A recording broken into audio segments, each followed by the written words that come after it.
दोस्तों, याद है ना, पार्ट 1 में आपने सुना था कि कैसे राजा के बाग का जादुई सोने का सेब चोरी हो गया और तीनों राजकुमारों में सबसे छोटा अपनी सच्चाई और साहस के बल पर उस रहस्यमयी चिड़िया की खोज में निकला।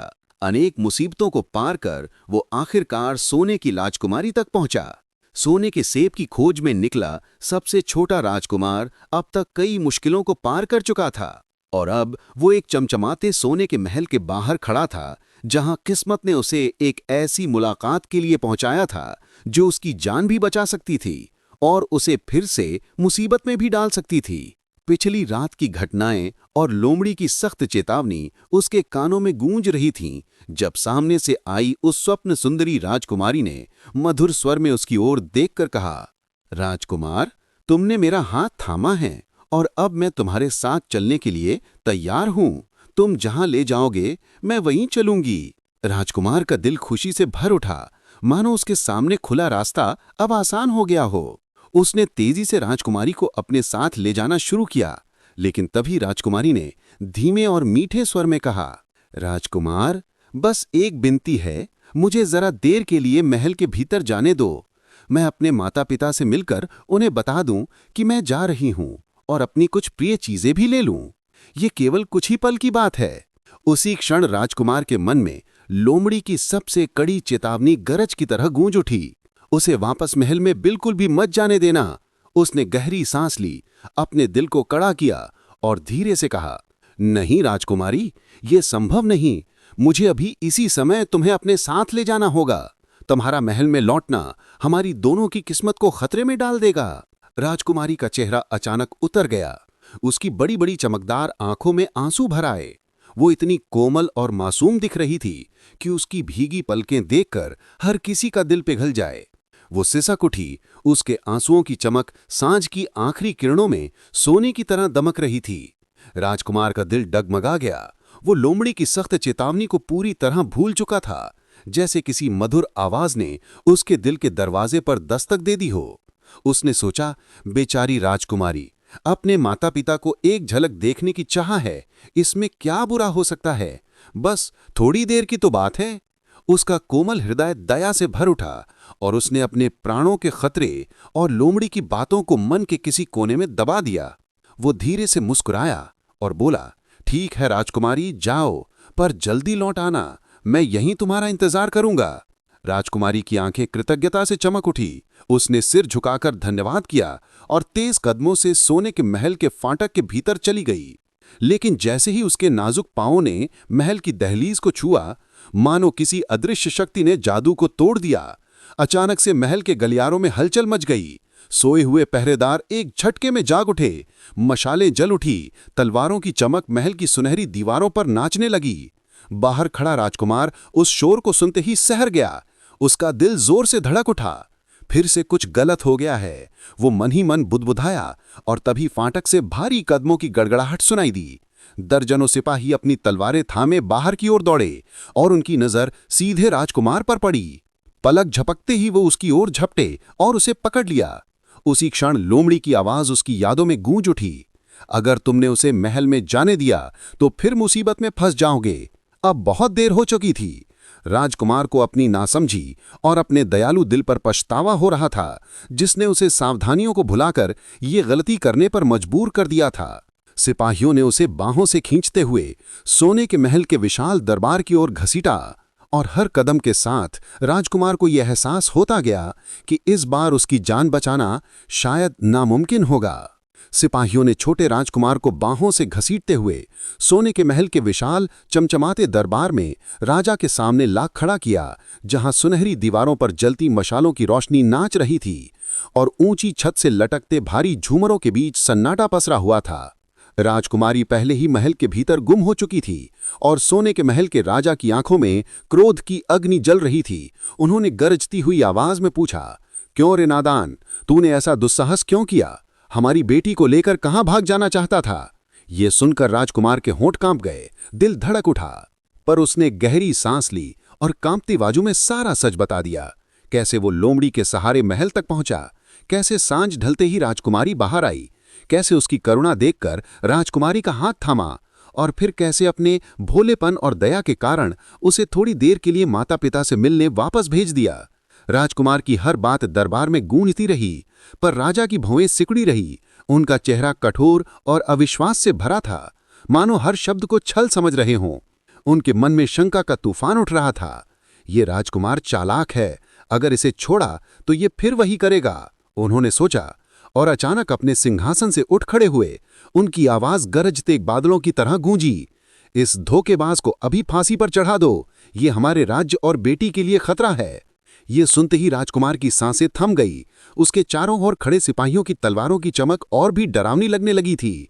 वो घुटनों के बल गिर पड़ा, आंसुओं से उसकी आंखें भर आईं और वो कांपती बाजू में विनती करने लगा, महाराज मुझ पर दया करें, मुझसे गलती हो गई, मैं आपकी हर आज्ञा मानूंगा, बस मेरी जान बख्श दें। उसकी आवाज दरबार में गूंज उठी और पल भर को जैसे पूरा महल ठहर गया। राजकुमार की प्रार्थना और उसके डरे हुए चेहरे को देखकर सोने के महल के राजा ने कुछ पल के लिए अपनी तलवार नीचे झुका ली। दरबार में सन्नाटा छा गया। शायद उसे राजकुमार की बातों में थोड़ी सच्चाई झलकी, या फिर उसके भीतर छिपी दया की एक चिंगारी फिर से जल उठी, या फिर उसके मन में कोई और चालाक विचार आकार ले रहा था। कुछ देर गहरी सोच में डूबने के बाद राजा ने अपने सिंहासन से उठकर भारी आवाज में कहा, ठीक है, मैं अपनी आज्ञा वापस ले सकता हूं, पर तुम्हें एक और शर्त पूरी करनी होगी। ये तुम्हारी जान बचाने का आखिरी मौका है।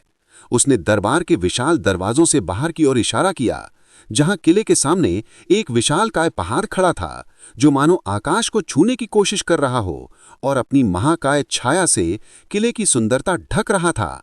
राजा की आवाज गरजी, ये पहाड़ हमारी भूमि पर सौंदर्य पर धब्बा है, ये हमारे किले की भव्यता छिपा देता है।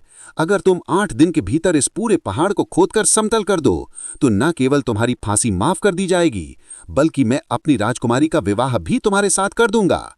राजकुमार ने बाहर झांककर उस आसमान को चूमते पहाड़ को देखा। उसकी विशालता इतनी भयावह थी कि उसके पैरों के नीचे की जमीन तक डोलती सी लगी। फिर उसने राजा के पास रखी एक नन्ही सी कुदाली पर नजर डाली, जो पहाड़ के सामने एक खिलौने जैसी लग रही थी। उसके सीने में डर की लहर दौड़ गई। ये काम अब तक की हर परीक्षा से भी ज्यादा कठिन और लगभग असंभव लग रहा था। लेकिन मौत की परछाई उसके सिर पर मंडरा रही थी और राजकुमार जानता था कि भागने का कोई रास्ता नहीं है। पर कम से कम 8 दिन तो जान बच ही जाएगी, उसके बाद देखा जाएगा। वो गहरी सांस लेते हुए झुककर बोला, ठीक है महाराज, मैं आपकी शर्त मानता हूं। मैं इस पहाड़ को खोदकर समतल करने की पूरी कोशिश करूंगा। राजा ने दरबार के बीच जाकर फांसी का आदेश वापस लिया और अपने हाथों से वो नन्ही सी कुदाली राजकुमार को पकड़ा दी, मानो उसके किस्मत अभी सी कमजोर औजार पर टिकी हो। राजकुमार थके डरे कदमों से किले के फाटक से बाहर निकला और उस विशाल पहाड़ के सामने जा खड़ा हुआ। उसकी ऊंचाई बादलों को चीरती लग रही थी और उसका साया धरती पर किसी दैत्य की तरह फैल गया था। उसने कांपते हाथों से कुदाली को देखा, जो पहाड़ की महाकायता के सामने एक बिंदु जैसी लग रही थी। उसके मन में निराशा और हताशा की ठंडी लहर दौड़ गई। 8 दिन और इतनी छोटी कुदाली से ये असंभव काम। लेकिन जब उसने पीछे मुड़कर किले के ऊंचे बुर्जों को देखा, तो उसे अपनी जान की कीमत याद आई। अपनी सांसों को बचाने की अंतिम आशा के साथ उसने गहरी सांस ली और जान बचाने की आखिरी उम्मीद की डोर थामे छोटा राजकुमार उस आसमान को छूते पहाड़ के तल पर पहुंच गया।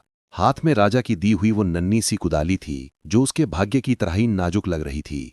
पहाड़ की महाकाय ऊंचाई बादलों को चीरती सी खड़ी थी, मानो उसका मजाक उड़ा रही हो। और कुदाली इतनी छोटी कि उससे जमीन खोदना भी कठिन लगे। पहाड़ खोदना तो मानो किसी सपने जैसा असंभव काम था। लेकिन राजकुमार के सामने अब कोई और रास्ता नहीं बचा था। फांसी का फंदा और राजकुमारी की उम्मीद, दोनों की छवि उसकी आंखों के सामने छिलमिला रही थी। उसने गहरी सांस लेकर पहला वार किया। कुदाली ने सख्त चट्टान को मुश्किल से खरोंचा, लेकिन राजकुमार ने हार न मानी। हर प्रहार के साथ उसकी बाजुओं की ताकत कम होती गई, पर दिल की आग उसे फिर से खड़ा कर देती। सूरज बार बार उगा और ढला, आकाश के रंग बदले, रात की ठंडी हवाएं आईं और गई, मगर राजकुमार मिट्टी और पत्थर में डूबा रहा। पसीने से उसके कपड़े भीग गए, हाथों में दर्दनाक छाले पड़ गए। भूख, प्यास और थकान ने उसके शरीर को तोड़ दिया, पर फांसी का डर और जीत की हल्की सी किरण उसे खींचती रही। एक दिन बीता, फिर दूसरा, तीसरा। समय रेत की तरह फिसलता चला गया। 7 दिन पूरे हो गए।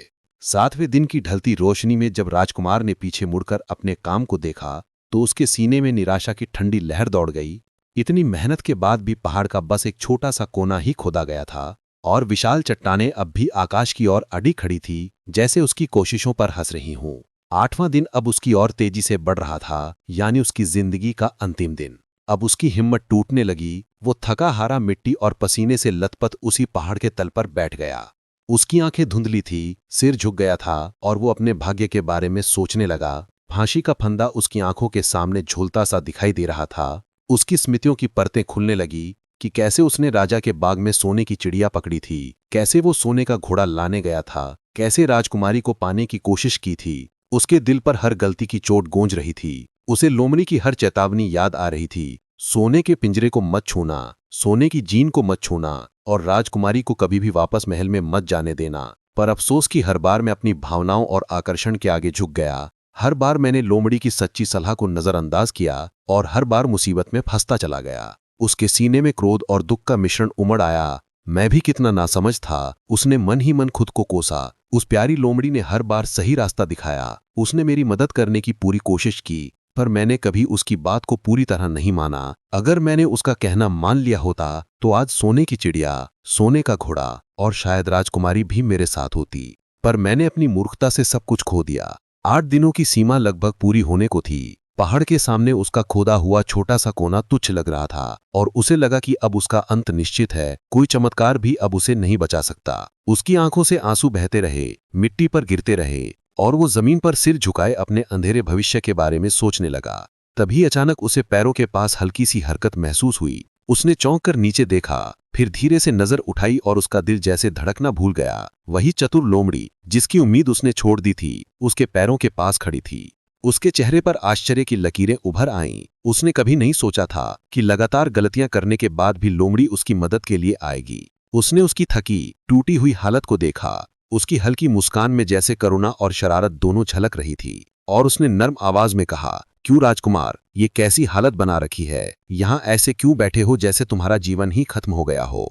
राजकुमार की आंखों में पछतावे और आभार की हल्की चमक दोनों दिख रही थी, लेकिन वो कुछ नहीं बोला। लोमड़ी ने अपनी चमकीली आंखों से उसे ध्यान से देखा। उसकी झबरी पूंछ धीरे धीरे हिली और उसने हल्की पर आवाज में कहा, मुझे सब पता है राजकुमार, तुम बड़ी मुसीबत में फंसे हो। सच कहूं तो इस बार तुम्हारी मदद करने का मेरा बिल्कुल भी मन नहीं था। तुमने बार बार मेरी बात नहीं मानी और हर बार अपनी ही गलतियों से खुद को मौत के मुंह तक ले आए। मैंने तुम्हें चेताया था, सोने के पिंजरे को मत छूना, सोने के जीन को मत छूना और राजकुमारी को कभी भी वापस महल में मत जाने देना, पर तुमने एक बार भी पूरी तरह मेरी बात नहीं सुनी।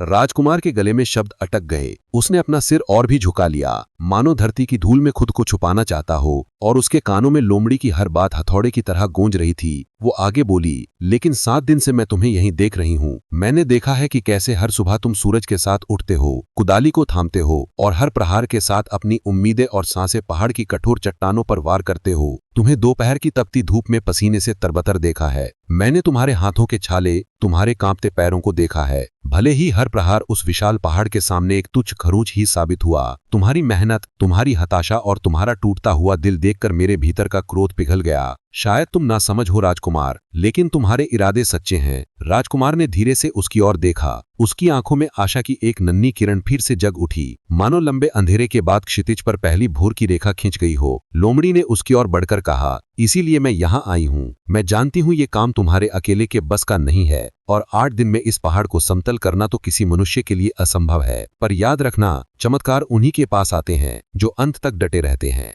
वो पल भर रुकी, उसकी झबरी पूंछ हवा में हल्की सी लहराई, फिर उसने नर्म मगर दृढ़ आवाज में कहा, अब जाओ राजकुमार, तुम 7 दिन से अपनी जान खपाकर इस पहाड़ से टकरा रहे हो। तुम्हारी आंखों में नींद साफ झलक रही है, तुम्हारे शरीर की थकान हर सांस में सुनाई दे रही है। अब इस रात यहां से जाओ, आराम करो और गहरी नींद में सो जाओ। सुबह से पहले इस पहाड़ के पास मत आना, बाकी सब मुझ पर छोड़ दो। राजकुमार सोच रहा था, सोना, जब समय लगभग खत्म हो गया है, फांसी का फंदा मेरा इंतजार कर रहा है और पहाड़ अब भी वहीं खड़ा है। लेकिन इस बार उसका दिल जान गया था कि लोमड़ी की सलाह कभी गलत नहीं होती। उसकी आंखों ने 7 दिनों में उसकी ताकत और समझदारी को देखा था। इसलिए राजकुमार ने बिना सवाल किए अपनी कुदाली को धीरे से धरती पर रख दिया, मानो वो एक बोझ हो जो अब उसे नहीं उठाना पड़ेगा, और चुपचाप दूर जाकर मिट्टी पर लेट गया। उसका शरीर थकान से टूट चुका था और पलकें भारी हो चुकी थीं।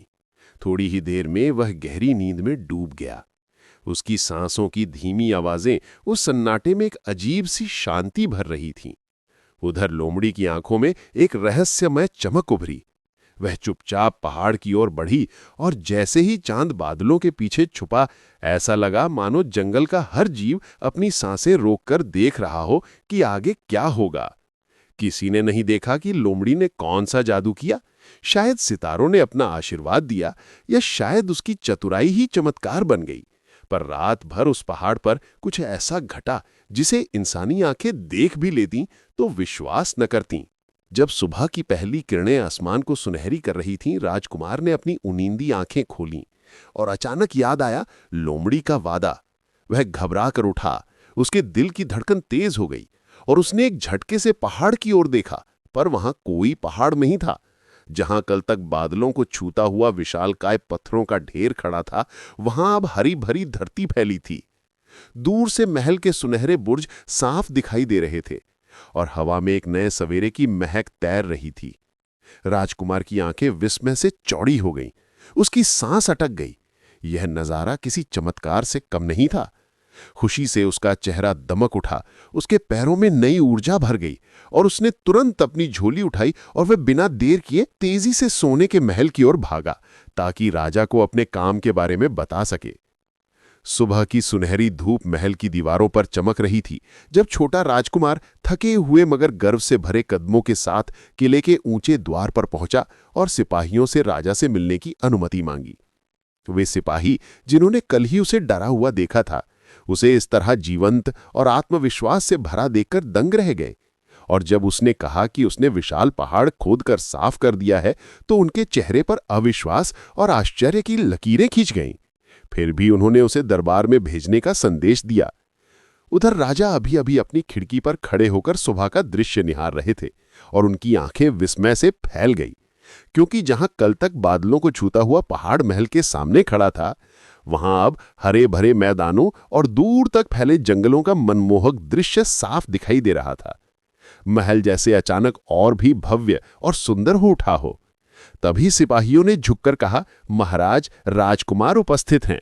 और दरबार में प्रवेश करता राजकुमार एक नए तेज और आत्मविश्वास से भरपूर लग रहा था। राजा ने उसे ध्यान से देखा और गहरी आवाज में पूछा, क्या सचमुच तुमने यह कर दिखाया राजकुमार? क्या ये काम 8 दिन में तुमने अकेले पूरा किया? राजकुमार ने सिर झुकाकर विनम्रता से उत्तर दिया, जी महाराज, मैंने आपकी आज्ञा का पालन किया और पहाड़ को खोद दिया। राजा का हृदय गर्व और प्रसन्नता से भर गया। ये वह कार्य था जिसे वह खुद असंभव मान चुके थे, और आज उनके सामने खड़ा यह युवा नायक उसे सच साबित कर रहा था। दरबारियों के बीच फुसफुसाहटें होने लगीं। यह असंभव था, लेकिन इसने कर दिखाया। राजा ने गर्व से कहा, यह राजकुमार सच्चा बहादुर और अपने वचन का पक्का है, और मैं भी अपने वचन का पक्का हूं। और महल की गलियों में शहनाइयां गूंज उठी, दीप जल उठे, फूलों की मालाएं महकने लगीं। सोने के महल में राजकुमार और सुंदर राजकुमारी का विवाह भव्योत्सव के बीच संपन्न हुआ। राजकुमारी की आंखों में कृतज्ञता और खुशी थी, और वह मन ही मन सोच रही थी कि यह वही युवक है जिसने अपनी जान की बाजी लगाकर उसका भाग्य बदला। विवाह के बाद आशीर्वादों और शुभकामनाओं के बीच छोटा राजकुमार अपनी नई दुल्हन के साथ अपने राज्य को लौटने को तैयार हुआ। दोनों के दिलों में उम्मीद और खुशी की लहर थी। राजकुमार के दिल में इस बात का गर्व था कि उसने असंभव को संभव कर दिखाया और अपनी जान के साथ साथ प्रेम भी पा लिया, जबकि राजकुमारी की आंखों में नए जीवन का उत्साह चमक रहा था। दोनों कभी घोड़ों पर सवार तो कभी पैदल प्रकृति की सुंदरता में खोए थे, जैसे दुनिया ने उनके लिए नए रंगों से खुद को सजाया हो। पर तभी जब वे जंगल के किनारे पहुंचे, राजकुमार की नजर अचानक उस परिचित चालाक लोमड़ी पर पड़ी, जो मानो पहले से ही वहां उनका इंतजार कर रही थी। उसकी आंखों में वही चमक थी जिसने कई बार राजकुमार को राह दिखाई थी। राजकुमार तुरंत घोड़े से उतरकर उसके पास पहुंचा। लोमड़ी ने एक शरारती मुस्कान के साथ कहा, बधाई हो राजकुमार, तुम्हारा विवाह देखकर मेरा मन भी प्रसन्न हो गया। तुमने सोने के महल के राजा की शर्त पूरी की, अपनी जान बचाई और अपना प्रेम पाया। ये देखकर मुझे गर्व हो रहा है। राजकुमार ने विनम्रता से कहा, लोमड़ी रानी, यह सब आपकी बुद्धिमत्ता और मदद के बिना कभी संभव नहीं होता। आपने बार बार मेरी जान बचाई और मेरी राह आसान की। मैं आपका ऋणी हूं। लोमड़ी ने हल्की हंसी के साथ सिर हिलाया और कहा, मैंने वही किया जो तुम्हारे भाग्य में लिखा था। लेकिन याद रखना, तुम्हारी यात्रा अभी पूरी नहीं हुई है। तुमने राजकुमारी को पा लिया है, पर सोने की चिड़िया और सोने का घोड़ा अब भी उन राजाओं के महलों में हैं जिनसे तुम गुजरे थे। ये खजाने तुम्हारे ही लायक हैं और तुम्हारी मेहनत ने तुम्हें इनका अधिकार दिया है। राजकुमारी ने धीमे स्वर में पूछा, सोने की चिड़िया और सोने का घोड़ा, ये सब क्या है? राजकुमार ने गहरी सांस लेकर कहा, लोमड़ी रानी, वे तो उन राजाओं के पास हैं जिन्होंने मेरी मौत का फैसला सुनाया था। मैं तो बस राजकुमारी को लेकर घर लौट रहा हूं। मुझे लगता है ये सब पीछे छूट गया है। लेकिन लोमड़ी की आंखों में दृढ़ता थी। उसने दृढ़ स्वर में कहा, नहीं राजकुमार, वे दोनों तुम्हारे सफर का हिस्सा हैं, तुम्हारी परीक्षाओं का प्रतीक हैं। और अब जब तुम्हारे पास साहस और अनुभव है, तुम उन्हें बिना किसी कठिनाई के प्राप्त कर सकते हो। तुम्हें उन्हें लेने का पूरा हक है, क्योंकि वो तुम्हारी ही नियति का हिस्सा हैं। लोमड़ी ने राजकुमार को एक योजना बताई। उसकी आंखों में चमक थी और आवाज में यकीन। राजकुमार, अब जब राजकुमारी तुम्हारे साथ है, तुम इसका इस्तेमाल करके उन राजाओं से अपना हक वापस ले सकते हो। पहले उस राजा के पास जाओ जिसके पास सोने का घोड़ा है, वही जिसने तुम्हें राजकुमारी लाने को कहा था। जब वह तुम्हें राजकुमारी के साथ देखेगा, उसकी खुशी का ठिकाना नहीं रहेगा और वह तुम्हें सोने का घोड़ा दे देगा। लेकिन याद रखना, घोड़ा लेते ही सबसे विदा लेना, महल के सभी लोगों से बारी बारी से अलविदा कहना और अंत में सबसे बाद में राजकुमारी के पास जाना, उसे हाथ से पकड़ना और झट से घोड़े पर बिठा लेना। फिर बिना एक पल रुके घोड़े को दौड़ा देना। ये सोने का घोड़ा इतना तेज है कि दुनिया का कोई घोड़ा इसकी बराबरी नहीं कर सकता। कोई तुम्हारा पीछा नहीं कर पाएगा। लोमड़ी की बातें सुनकर राजकुमार के दिल में डर और उत्साह दोनों एक साथ उमड़ आए। राजकुमारी ने उलझन भरी नजरों से अपने पति को देखा, लेकिन उसके विश्वास ने उसे शांत कर दिया। राजकुमार ने लोमड़ी से कहा, मैं इस बार आपकी हर बात मानूंगा, मैं कसम खाता हूं। और उसने आदर से झुककर उसे धन्यवाद दिया। कुछ दिनों बाद पहाड़ों से घिरे हरे भरे रास्तों और नदी की कलकल करती धुनी को पार करते हुए राजकुमार और राजकुमारी उस विशाल किले के सामने खड़े थे जहां सोने का घोड़ा रखा था। किला बादलों को छूता हुआ ऊंची बुर्जियों से सजा और उसके द्वारों पर पहरेदार सोने की किरणों में चमक रहे थे। राजकुमार ने अपने घोड़े से उतरकर राजा को संदेश भेजा कि मैं राजकुमारी को ले आया हूं, और उस क्षण उसकी धड़कनें तेज हो गईं, क्योंकि लोमड़ी की योजना अब उसे संभल कर पूरी करनी थी। किले का दरबार उस शाम सुनहरी रोशनी से नहा रहा था। जब राजा ने संदेश सुना कि राजकुमार राजकुमारी को लेकर आया है, तो उसकी आंखों में चमक भर आई। उसने तुरंत अपने सेवकों को आदेश दिया कि दोनों को दरबार में लाया जाए, और जैसे ही राजकुमार और वो अपूर्व सुंदर राजकुमारी दरवाजे से भीतर आए, पूरा दरबार ठिठक गया। उसकी सुंदरता मानो सुबह के सूरज की पहली किरण जैसी थी, और राजकुमार का आत्मविश्वास हर नजर को चौंका रहा था। राजा अपने सिंहासन से उठ खड़ा हुआ। उसकी आवाज उत्साह से कांप रही थी। शाबाश राजकुमार, तुमने अपना वादा निभाया और मेरे लिए इतनी सुंदर राजकुमारी लाए। अब मेरी बारी है अपना वादा निभाने की। उसने ऊंचे स्वर में कहा और अपने सैनिकों को पुकारा कि सोने का घोड़ा तुरंत लाया जाए। थोड़ी ही देर में दरबार के बीच वो घोड़ा लाया गया। उसकी चमक इतनी तेज थी कि मानो किसी ने सोने के टुकड़े को ढालकर उसे बना दिया हो। उसकी आयाल हवा में लहराती थी और हर कदम पर वो धरती को रोशनी से भर देता था। राजा ने घोड़े की लगाम राजकुमार के हाथ में थमाई और बोला, ये रहा तुम्हारा इनाम, इसे लेकर जाओ, ये अब तुम्हारा है। राजकुमार ने विनम्रता से झुककर धन्यवाद दिया, घोड़े की लगाम कसी और वैसा ही किया जैसा लोमड़ी ने सिखाया था। उसने दरबार के हर व्यक्ति से मुस्कुराकर सिर झुकाकर विदा ली। सैनिकों से लेकर दरबारी स्त्रियों तक सबको लगा कि यह राजकुमार बड़ा शालीन है। आखिर में जैसे योजना थी, वो राजकुमारी के पास पहुंचा। वो एक पल के लिए हिचकिचाई, शायद सोच रही थी कि अब उसे यहीं छोड़ दिया जाएगा, लेकिन अगले ही क्षण राजकुमार की आंखों में दृढ़ता चमकी। उसने बिना देरी किए उसका हाथ थाम लिया, एक ही झटके में उसे घोड़े पर खींच लिया और लगाम खींचते ही सोने का घोड़ा बिजली की तरह दौड़ पड़ा। हवा में धूल और सुनहरी चमक उड़ती रही और पीछे से किसी की आवाज आई, ये क्या कर रहे हो राजकुमार? राजकुमार ने घोड़े की लगाम खींचते ही सोने का घोड़ा मानो आकाश से उतरकर आई बिजली बन गया। उसकी सुनहरी आयाल हवा में लहराती और उसके खुरों की चोट से धरती पर चिंगारियों से फूटती। इतनी तेज रफ्तार के हवाएं भी पीछे छूट गईं। किले के सिपाही, दरबारी और पहरेदार सब स्तब्ध रह गए। किसी को कुछ समझने या पीछा करने का अवसर ही ना मिला, और देखते ही देखते वो सोने का घोड़ा राजकुमार और सुंदर राजकुमारी को लेकर किले की दीवारों के पार, जंगलों और घाटियों के उस पार पहुंच गया। राजकुमारी पहले तो हैरान थी, पर जब उसने राजकुमार की दृढ़ आंखों में देखा तो उसका मन शांत हो गया और उसने मजबूती से उसके पीछे खुद को थाम लिया। हवा उनके चेहरे पर नृत्य कर रही थी और राजकुमार के भीतर एक विजयी गर्व उमड़ रहा था। उसने लोमड़ी की चतुर सलाह मानी थी और सोने का घोड़ा पा लिया था। घोड़े की पीठ पर झूलते पेड़, दूर तक फैली सुनहरी घास और नीले आसमान के नीचे उनका सफर एक जादुई दृश्य जैसा था, मानो प्रकृति भी उनकी जीत का जश्न मना रही हो। कुछ ही देर बाद, जैसे वादा किया था, रास्ते के किनारे एक प्राचीन पेड़ के नीचे वही चतुर लोमड़ी खड़ी मुस्कुरा रही थी। उसकी आंखों में संतोष की चमक थी। राजकुमार ने घोड़े को रोका, नीचे उतरा और भावुक होकर बोला, लोमड़ी रानी, आपकी बुद्धि और मदद के बिना यह संभव नहीं था। आप ही के कारण आज मेरे पास ये सोने का घोड़ा और मेरी प्राणप्रिय राजकुमारी है। लोमड़ी ने गर्व से सिर हिलाया और नरम स्वर में कहा, शाबाश राजकुमार, तुमने मेरी बात मानी और यही तुम्हारी सबसे बड़ी ताकत है।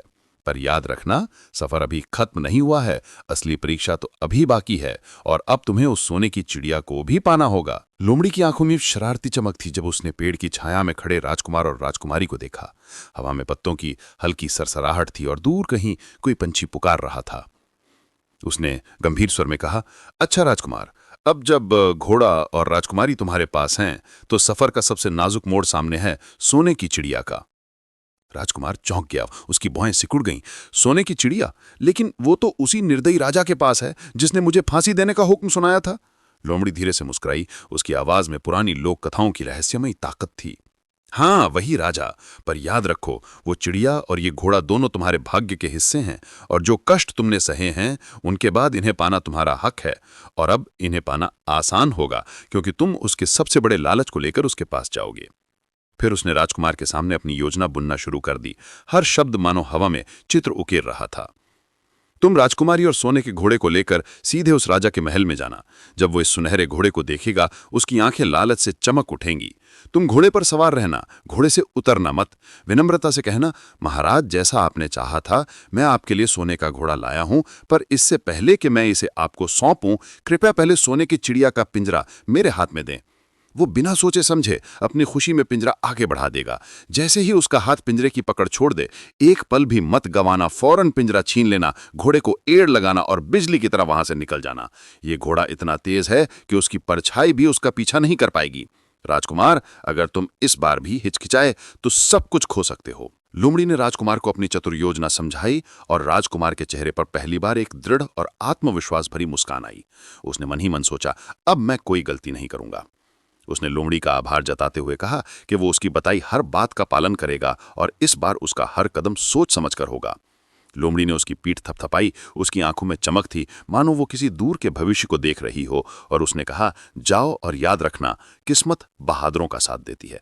फिर उसने राजकुमारी की ओर मुड़कर कहा, तुम्हारा साहस भी आज इस कहानी को मुकाम तक ले जाएगा। राजकुमारी ने एक गहरी सांस ली और सोने के घोड़े की अयाल को सहलाते हुए बोली, हम तीनों मिलकर ये सफर पूरा करेंगे। उस घड़ी ढलते सूरज की सुनहरी किरणों में सोने का घोड़ा ऐसा चमक रहा था मानो आसमान से उतरा कोई जादुई प्राणी हो। वे तीनों उस पर सवार हुए और पहले राजा के किले की ओर चल पड़े। रास्ते में बीहड़ जंगल, चमकती नदियां और धुंध से ढकी घाटियां पीछे छूटती गईं। दिन रात के पर्दों में बदलते रहे और हर कदम पर राजकुमार का संकल्प और गहरा होता गया। आखिरकार कई दिनों की यात्रा के बाद दूर क्षितिज पर वो विशाल किला नजर आया जहां सोने की चिड़िया पिंजरे में बंद थी। उसकी ऊंची ऊंची दीवारें शाम के आकाश के सामने काले साए जैसी लग रही थीं और किले के बुर्जों से झंडे हवा में डोल रहे थे। राजकुमार ने घोड़े को रोककर एक संदेशवाहक को भेजा, जाकर कहो, वो राजकुमार आया है जिसके पास राजा के लिए अद्भुत वस्तु है। जब ये खबर किले के दरबार में पहुंची, राजा के चेहरे पर पहले तो हैरानी की लकीरें खींच गईं। वही लड़का, वही जिसे मैंने मौत की सजा सुनाई थी। लेकिन जैसे ही उसने सोने के घोड़े का नाम सुना, उसकी आंखों में लालच की चमक तैराई और उसने बिना एक पल गंवाए खुश होते हुए कहा, उसे तुरंत दरबार में लाओ। सुबह का समय जब हल्की सुनहरी धूप में राजकुमार सोने के घोड़े पर सवार होकर राजकुमारी को अपने पीछे बिठाए उस विशाल किले के फाटक से भीतर आया तो दरबार का माहौल जैसे थम सा गया। चारों ओर फैली खामोशी में बस घोड़े की टापों की गूंज सुनाई दे रही थी और घोड़े की सुनहरी देह सूरज की किरणों में ऐसी चमक रही थी मानो कोई जादू धरती पर उतर आया हो। दरबारी अपनी सांसें रोककर खड़े रह गए और राजा की आंखों में अचानक एक लालच भरी चमक तैर आई, क्योंकि वही घोड़ा उसकी अधूरी चाहत था। राजा ने विस्मय से कहा, तुम फिर लौट आए, और ये अद्भुत सोने का घोड़ा कहां से आया? राजकुमार ने झुककर विनम्र स्वर में उत्तर दिया, महाराज, मैंने सुना था कि इस घोड़े की आपको कितनी लालसा है, इसलिए मैं इसे आपके लिए लाया हूं। राजकुमारी ने घोड़े की अयाल को हल्का सा छूते हुए मुस्कान छिपाई, जबकि दरबारियों के बीच हल्की सरगोशियां फैल गईं। राजा प्रसन्न होकर अपने आसन से उठ खड़ा हुआ और बोला, तुम वास्तव में साहसी और योग्य हो राजकुमार। अब बताओ, बदले में तुम क्या चाहते हो? राजकुमार ने लोमड़ी की बताई चाल याद करते हुए दृढ़ स्वर में कहा, महाराज, मैं ये सोने का घोड़ा आपको सौंप दूंगा, लेकिन बदले में जैसा आपका वादा था, मुझे सोने की चिड़िया चाहिए। राजा के चेहरे पर एक क्षण को संशय उभरा, फिर लालच ने उसे और बेचैन कर दिया। वो बोला, हाँ बिल्कुल, चिड़िया तुम्हारी है, बस घोड़ा दे दो। राजकुमार ने धीमे से सर हिलाया, पहले पिंजरा मेरे हाथ में दें, तब घोड़ा आपका होगा। राजा घोड़े को पाने की चाह में इतना अधीर था कि उसने बिना एक पल सोचे सहमति दे दी और आदेश दिया, सोने की चिड़िया लाओ। दरबारियों के बीच हलचल मच गई और थोड़ी ही देर में एक सेवक सुनहरी चिड़िया को उसके जड़े हुए पिंजरे में लेकर आया, जिसकी हर पंख की झिलमिलाहट मानो कमरे की हवा में जादू भर रही थी। राजा ने पिंजरा थामा, उसकी आंखें घोड़े पर टिकी थीं और धीरे धीरे उसने पिंजरा राजकुमार की ओर बढ़ा दिया।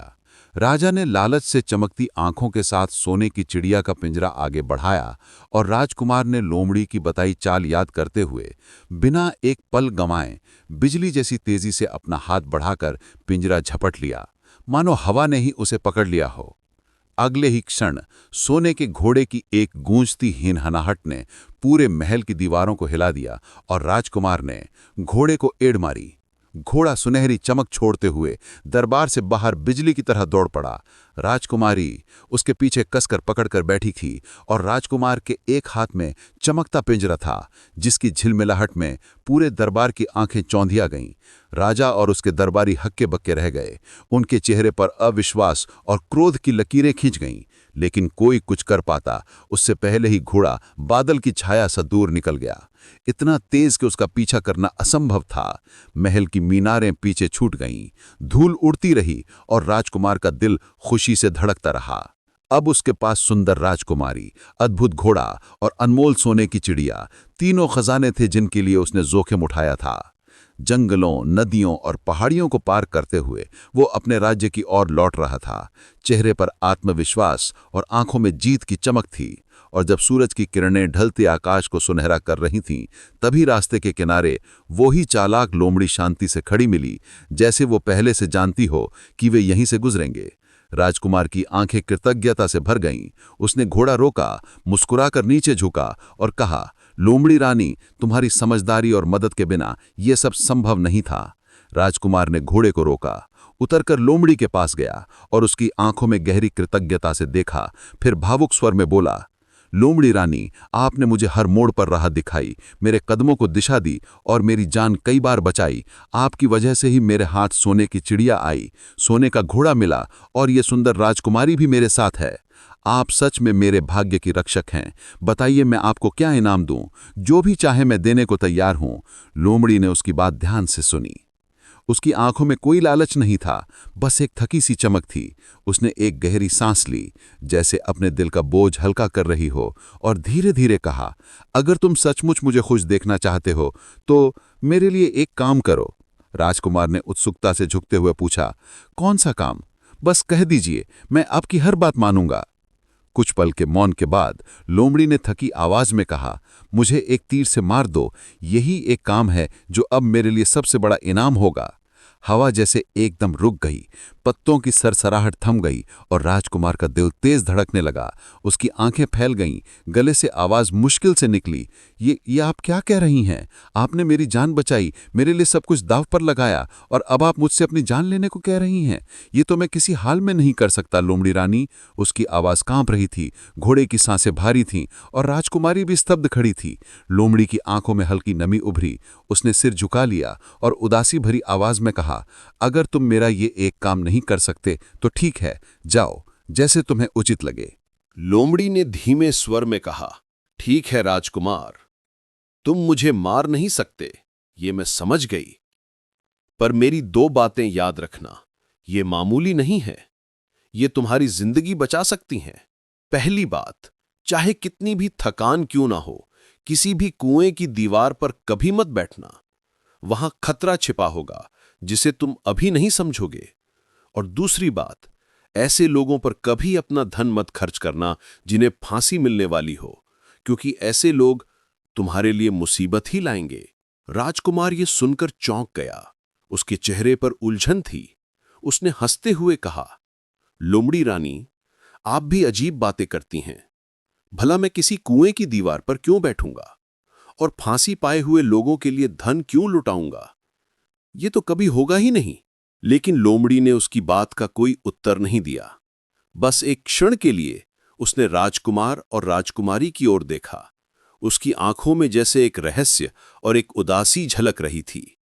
फिर उसने धीरे से अलविदा कहा और अगले ही पल उसकी सुनहरी पूंछ पेड़ों के पीछे चमकी और वो जंगल की गहराई में ऐसे गायब हो गई जैसे कभी वहां थी ही नहीं। सांझ की मध्यम रोशनी में जब लोमड़ी की सुनहरी पूंछ आखिरी बार झिलमिलाई और पेड़ों के साए के बीच पूरी तरह गुम हो गई, तो राजकुमार और राजकुमारी कुछ देर तक वहीं खड़े रह गए। जंगल की हवा जैसे अचानक भारी हो गई थी, मानो उस लोमड़ी की बातों में कोई गहरा रहस्य छिपा हो। पर राजकुमार ने सिर झटककर उस बेचैनी को भुलाने की कोशिश की और मुस्कुराकर बोला, अब बस सब कुछ पूरा हो गया। सोने का घोड़ा, सोने की चिड़िया और राजकुमारी, अब मेरे पिता को मुझ पर गर्व होगा। राजकुमारी ने हल्की हंसी के साथ उसकी ओर देखा, लेकिन उसके चेहरे पर भी लोमड़ी के जाने के गम में अजीब सी उदासी का असर था। दोनों ने पिंजरे में बंद सोने की चिड़िया को ठीक से बांधा, चमकते हुए घोड़े पर सवार हुए और तारों भरे आसमान के नीचे यात्रा शुरू कर दी। रास्ता वही था जिससे राजकुमार पहले आया था, घने जंगलों से होकर, झरनों की गूंजती आवाजों और दूर तक फैले पहाड़ों के बीच से। वे कई दिनों तक चलते रहे। कभी कभी सोने का घोड़ा तेज दौड़ पड़ता तो उसकी चमकती अयाल रात की चांदनी को पीछे छोड़ देती और राजकुमारी हंसते हुए अपने दुपट्टे को पकड़ लेती कि कहीं उड़ न जाए। यात्रा के बीच कई जगहें आईं, नदी किनारे छोटे गांवों की झोपड़ियां, जंगली फूलों से भरे मैदान और वो ऊंचा दर्रा जहां से नीचे पूरा घाटी का नजारा एक सपने जैसा दिखता था। इसी सफर में एक शाम जैसे ही दूर से गांव की कुछ छतें और धुएं की पतली रेखाएं दिखने लगीं, तो राजकुमार का दिल हल्का सा धक-धक करने लगा। ये वही इलाका था जहां से गुजरकर वो पहली बार उस गांव तक पहुंचा था जिसमें 2 सराएं थीं। तो ढलता सूरज, मिट्टी की सौंधी गंध और चिड़ियों की चहचहाट के बीच उसे अचानक लोमड़ी की पहली सलाह याद आई, सुंदर सराय में मत रुकना, मामूली सराय चुनना। उसके मन में भाइयों की याद भी कौन थी? वे भी तो इसी सोने की चिड़िया की खोज में निकले थे और कभी लौटे नहीं। राजकुमार ने राजकुमारी की ओर देखा। उसके होठों पर मुस्कान थी, लेकिन दिल में कहीं हल्की सी बेचैनी जाग उठी थी, जैसे किसी अनदेखे तूफान की आहट हो। गांव की मिट्टी से उठती सौंधी खुशबू और ढलते सूरज की सुनहरी किरणों के बीच राजकुमार का मन भारी होने लगा जब उसे लोमड़ी की वो पुरानी चेतावनी याद आई, वही सलाहें जिनकी वजह से वो हर मुश्किल से बच पाया था। उसने सोचा, अगर मैंने लोमड़ी की बात मानी और सफलता पाई तो शायद मेरे दोनों भाई उसकी बात ठुकराकर इसी सुंदर सराय में खो गए होंगे। उसकी आंखों में चिंता की हल्की परछाई तैर गई। सोने का घोड़ा, जिसकी अयाल सूरज की आखिरी रोशनी में चमक रही थी, गांव की पगडंडी से होते हुए धीरे धीरे आगे बढ़ रहा था। राजकुमारी ने राजकुमार की बेचैनी को भांप लिया और हल्की आवाज में पूछा, क्या हुआ? तुम्हारा मन अचानक इतना गंभीर क्यों हो गया? राजकुमार ने गहरी सांस लेकर कहा, मुझे लगता है मेरे भाई इसी गांव में हैं। शायद वे सुंदर सराय के जादू में फंस गए होंगे। हमें उनका पता लगाना चाहिए। राजकुमारी ने सिर हिलाया और उसकी बात मान ली। जैसे ही वे गांव में दाखिल हुए, लोग चारों तरफ जमा होने लगे। सोने का घोड़ा देखकर बच्चे खुशी से चिल्लाने लगे और सोने की चिड़िया की हल्की चमक ने गांव की औरतों और बूढ़ों को विस्मित कर दिया। गांव का चौक अब किसी मेले जैसा लग रहा था। राजकुमार और राजकुमारी धीरे धीरे उस जगह पहुंचे जहां आमने सामने दो सराएं खड़ी थीं। एक तरफ वही पुरानी, साधारण और शांत सराय, जिसके टूटे दरवाजे और फीकी दीवारें समय की कहानियां कह रही थीं। दूसरी ओर सुंदर चमचमाती सजी धरी सराय थी, जिसकी खिड़कियों से रोशनी बाहर झरने की तरह बह रही थी और भीतर से संगीत और हंसी की आवाजें गूंज रही थीं। राजकुमार ने एक नजर उस सुंदर सराय पर डाली, लेकिन लोमड़ी की चेतावनी याद करके उसने सोने के घोड़े को मामूली सराय के सामने रोक दिया। फिर उसने अपने साथ आए कुछ वफादार लोगों को संकेत दिया और धीरे से कहा, जाओ देखो क्या मेरे भाई वहां हैं, लेकिन सावधान रहना, ये जगह उतनी निर्दोष नहीं जितनी दिखती है। उसके आदमी सुंदर सराय में दाखिल हुए और कुछ समय बाद लौटे तो उनके चेहरे पर उत्साह था। उन्होंने कहा, महाराज, आपके दोनों बड़े भाई सचमुच वहीं हैं। वे काफी समय से उसी सराय में रुके हुए हैं और उन्हें शायद बाहर की दुनिया का ख्याल भी नहीं। गांव की हलचल के बीच जब खबर आई कि उसके बड़े भाई सुंदर सराय के मोहजाल में फंसे हुए हैं, तो छोटे राजकुमार का दिल भारी हो गया और उसे आखिरकार सुंदर सराय की उसने लोमड़ी की चेतावनी का असली अर्थ समझ में आया। वही सलाह जिसे उसके भाइयों ने अनदेखा कर दिया था। वो अपनी सुंदर पत्नी, सोने के घोड़े और पिंजरे में दमकती सोने की चिड़िया के साथ सराय के सामने पहुंचा और सख्त आवाज में कहा कि उसके भाई बाहर आएं। दरवाजे की झिलमिलाती झालरों को हटाते हुए जैसे ही बड़े और मंझले राजकुमार बाहर निकले, उनकी नजरें ठिठक गईं। उनके सामने वही उनका छोटा भाई खड़ा था, जिसे वे हमेशा नादान समझते थे, लेकिन अब उसके पास सब कुछ था। आसमान जैसी मुस्कान वाली राजकुमारी, बादलों की रफ्तार वाला सोने का घोड़ा और अपनी सुनहरी चमक से रात को दिन बना देने वाली चिड़िया। उनके चेहरे की हैरानी धीरे धीरे शर्म में बदल गई और उस शर्म के पीछे हल्की ईर्ष्या की चुभन भी छिपी हुई थी। उनके शानदार कपड़े और आराम की जिंदगी अचानक फीकी लगने लगी, क्योंकि उन्होंने अपनी असली जिम्मेदारी को भुला दिया था और यहां ऐशो आराम में फंसे रह गए थे। जबकि उनका छोटा भाई, जिसे वे हमेशा कमतर मानते थे, वही बन गया था जो पिता की उम्मीदों को पूरा करने वाला सच्चा वीर था। इस मुलाकात ने दोनों बड़े भाइयों के दिलों में गहरी चुप्पी और एक मीठा सा दर्द छोड़ दिया। बड़े और मंझले राजकुमार छोटे भाई की आंखों के सामने खड़े थे, पर नजरें झुकी हुई थीं। उनके चेहरे पर हैरानी और शर्म का मिला जुला रंग साफ झलक रहा था। उन्हें खुद यकीन नहीं हो रहा था कि जिस भाई को वे हमेशा कमजोर और नासमझ कहकर हंसते थे, उसने वही सब हासिल कर लिया जिसकी लालसा पिता राजा ने जताई थी, जबकि वे खुद अपनी पहली ही कोशिश में हार मानकर इस सराय के चमकीले आकर्षण में खो गए थे। छोटा राजकुमार घोड़े से उतरा। उसके चेहरे पर विजय की चमक के साथ साथ एक हल्की उदासी भी थी और उसने शांत स्वर में पूछा, भाइयों, तुम इतने समय से यहीं क्यों रुके हुए हो? तुम घर क्यों नहीं लौटे? ये सुनकर दोनों बड़े भाई चुप रहे। फिर भारी मन से अपनी कहानी सुनाई, कैसे उन्होंने लोमड़ी की चेतावनी को अनसुना किया, सुंदर सराय की रौनक और उसके सुख सुविधाओं में बहक गए और अपने मकसद को भूल बैठे। उन्होंने स्वीकार किया कि वे अपने कर्तव्य को त्याग कर ऐशो आराम की गोद में सो गए थे। उनकी आवाज में पछतावा था और छोटे भाई की सफलता के सामने उनकी शर्मिंदगी इतनी गहरी थी कि वे उसकी ओर आंख तक नहीं उठा पा रहे थे। छोटे राजकुमार ने अपने भाइयों की बात शांत भाव से सुनी। उसके दिल में एक हल्की टीस उठी, पर उसने उन्हें डांटने के बजाय केवल एक मुस्कान के साथ कहा कि वो अब अपने राज्य लौटने वाला है। उसने वो सब पा लिया है जिसकी राजा को तलाश थी। सोने की चिड़िया, सोने का घोड़ा और उसके साथ एक राजकुमारी जो उसकी जीवन साथी बनी है।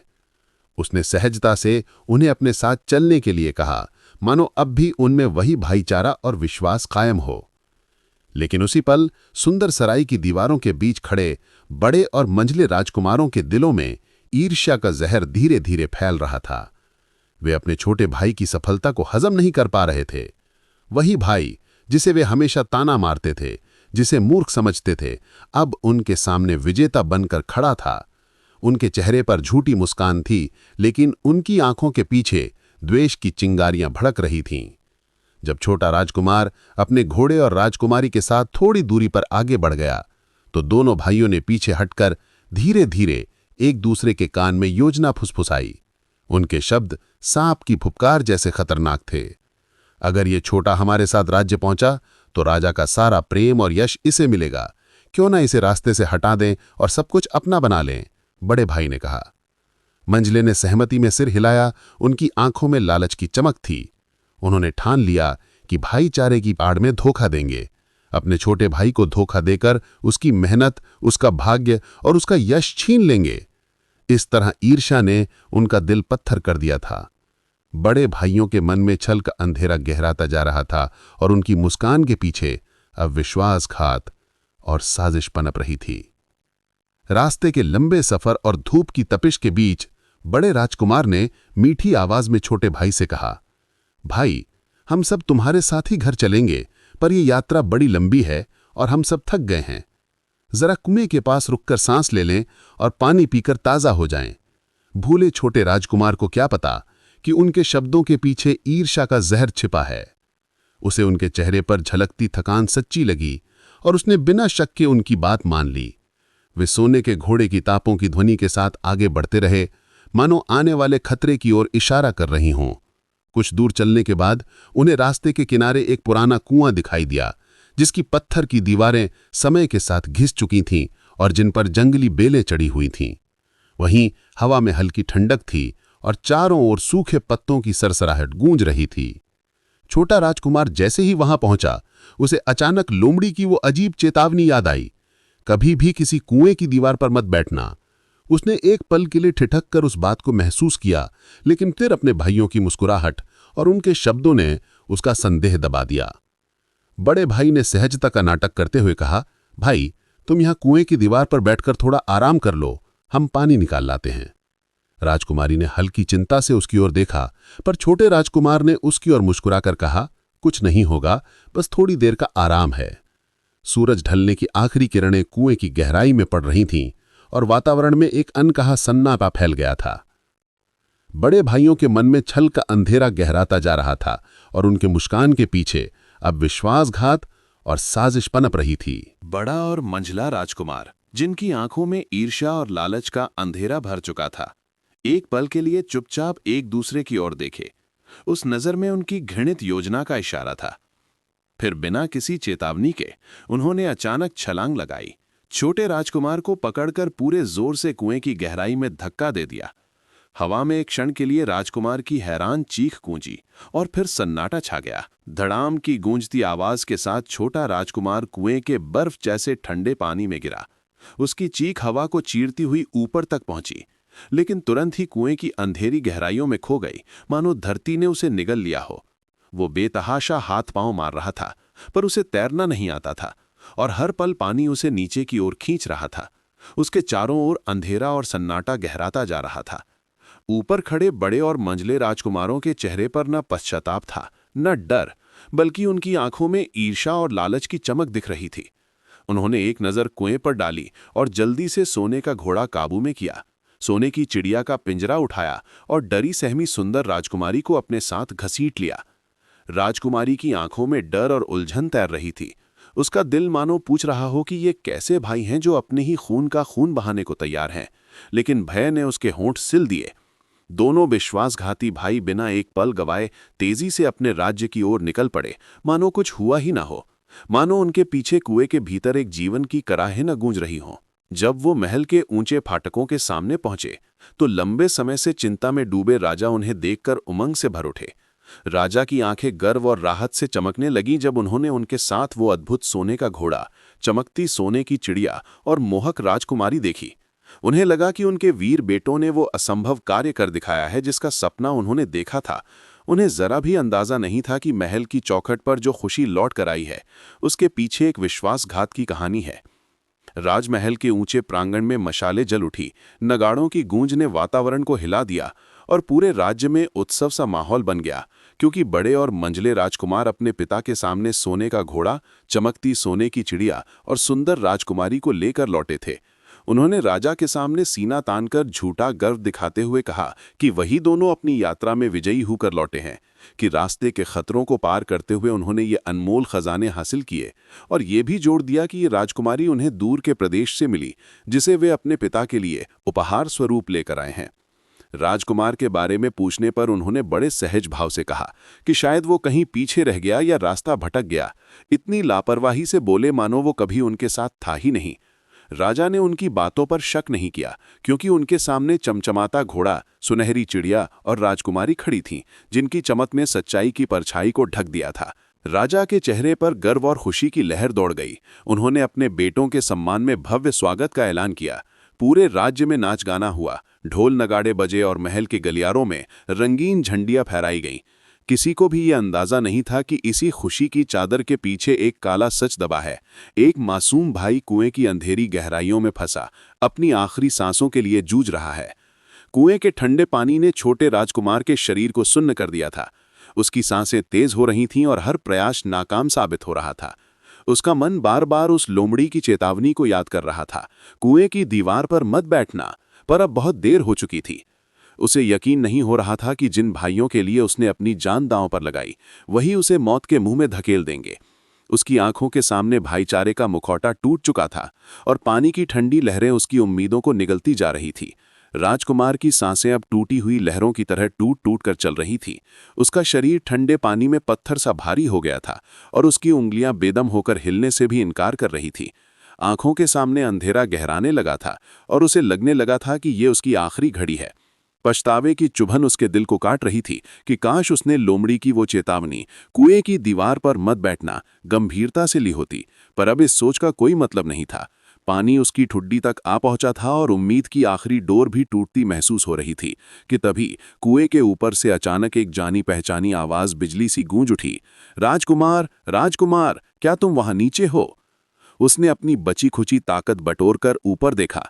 उसकी धुंधली नजरों को कुएं के मुहाने पर एक छोटी पर तेज आकृति दिखाई दी, हिलती हुई पूंछ और चमकती आंखें, वही चतुर लोमड़ी। उसका दिल जैसे एक पल को थम गया। उसे विश्वास ही नहीं हुआ कि जिसने बार बार उसे सही राह दिखाई और जिसे वो मारकर इनाम के लिए राजा को सौंप नहीं पाया था, वही फिर एक बार उसकी जान बचाने के लिए सामने थी। लोमड़ी ने गहरी चिंता के साथ नीचे झांका। उसकी आवाज में फिक्र और हल्की सी तंज का मिश्रण था। क्यों राजकुमार, देखा, मैंने कहा था ना, कुएं की दीवार पर मत बैठना, और अब देखो, तुम्हारे अपने खून ने तुम्हें धोखा दे दिया। राजकुमार की कांपती आवाज मुश्किल से पानी के शोर को चीर पाई। उसने भारी सांसों के बीच कहा, हाँ लोमड़ी रानी, मुझसे बहुत बड़ी गलती हो गई। मैंने तुम्हारी बात को हल्के में लिया। मेरे भाइयों ने मुझे धोखा दिया और अब मैं डूबने वाला हूं। लोमड़ी की आंखों में दया की चमक थी। उसने कुएं के किनारे झुककर गहरी और भरोसे से भरी आवाज में कहा, मुझे सब मालूम है राजकुमार। मैं जानती थी कि तुम्हारे भाई ईर्ष्या और लालच के अंधेरे में डूबे हुए हैं, पर मैं यहाँ तुम्हें बचाने आई हूँ, क्योंकि तुम्हारा दिल दूसरों जैसा कठोर नहीं था। पानी में कांपते हुए राजकुमार की थकी हुई आवाज ऊपर पहुंची। उसने कहा, मेरी मदद के लिए? लेकिन तुमने तो कहा था कि तुम वो काम नहीं कर सकती। तो फिर? लोमड़ी ने हल्की मुस्कान के साथ उसकी बात बीच में ही पूरी कर दी। हाँ, मैंने कहा था कि तुम मुझे मार नहीं सकते, और क्योंकि तुमने मेरी जान बख्शी, इसलिए आज मैं तुम्हारी जान बचाने के लिए आई हूं। यही वो इनाम है जो तुमने मुझे दिया था। राजकुमार के दिल में अचानक एक चुपती हुई सच्चाई उतर आई। उसे समझ आया कि लोमड़ी का अजीब सा अनुरोध केवल उसके दयालु भाव की परख थी, और उसी दया ने आज उसका जीवन लौटा दिया। लोमड़ी ने अपने तेज पंजे पत्थरों पर जमा लिए और गहरी सांस लेकर बोली, अब डरना मत राजकुमार, मैं तुम्हें इस मुसीबत से बाहर निकालूंगी। उसने अपनी पूंछ को जादू की तरह लंबा और मजबूत बना लिया, मानो किसी प्राचीन शक्ति ने उसे सहारा दिया हो, और उसे कुएं में नीचे लटका दिया। उसकी आवाज गूंजी, राजकुमार, इसे कसकर पकड़ लो और बिल्कुल भी उसे छोड़ना मत। ठंड और थकान से कांपता राजकुमार आखिरी ताकत जुटाकर पूंछ को पकड़ लिया। लोमड़ी ने पूरी ताकत से उसे खींचना शुरू किया। पत्थरों पर उसके नुकीले पंजों की आवाज गूंज रही थी और धीरे धीरे संघर्ष करते हुए उसने राजकुमार को ऊपर खींच लिया। जब आखिरकार वो कुएं के किनारे पहुंचा, वो गीले कपड़ों से लथपथ, थका हुआ और ठंड से कांप रहा था। वो जमीन पर गिर पड़ा। भारी भारी सांसें लेते हुए उसने आसमान की ओर देखा। फिर लोमड़ी की आंखों से उसकी नजर मिली। छोटा राजकुमार भीगे कपड़ों और थकी सांसों के साथ धीरे धीरे उठने की कोशिश कर रहा था। उसके होंठ कांपते हुए बुदबुदाए, धन्यवाद लोमड़ी रानी, आपने एक बार से फिर मेरी जान बचाई। मैं आपका ये एहसान कभी नहीं चुका पाऊंगा। लोमड़ी ने अपनी गहरी शांत आवाज में कहा, राजकुमार, मैंने पहले ही कहा था, तुम्हारे दयालु दिल ने तुम्हें ये इनाम दिलाया है। तुमने मुझे न मारकर खुद अपनी किस्मत को बचाया था। अब उठो, वक्त तुम्हारा इंतजार नहीं करेगा। तुम्हारे भाई तुम्हारा खजाना लेकर महल पहुंच चुके होंगे और राजा को झूठी कहानियां सुना रहे होंगे। उसने अपनी झबरीली पूंछ से राजकुमार के कंधे को हल्का सा सहारा दिया। उसकी आंखों में चिंता की जगह अब तेज आग थी। राजकुमार ने भी अपनी मुट्ठियां भींच लीं। उसका गुस्सा और संकल्प दोनों साथ साथ जल उठे। ठंडी हवा उसके गीले कपड़ों से टकराई, लेकिन उसके भीतर का हौसला अब किसी आग की तरह जल रहा था। उसकी आंखों के सामने अपने भाइयों की चालाक मुस्कानें और उनकी विश्वासघाती हरकतें तैर गईं और उसके कानों में लोमड़ी की बात गूंज उठी, अगर तुम अभी नहीं उठे तो तुम्हारा सच हमेशा के लिए दफन हो जाएगा। राजकुमार ने गहरी सांस ली, अपने कांपते शरीर को सीधा किया और कहा, नहीं, मैं ये होने नहीं दूंगा। राजा को सच्चाई पता चलनी ही चाहिए। मैं उन्हें रोकूंगा।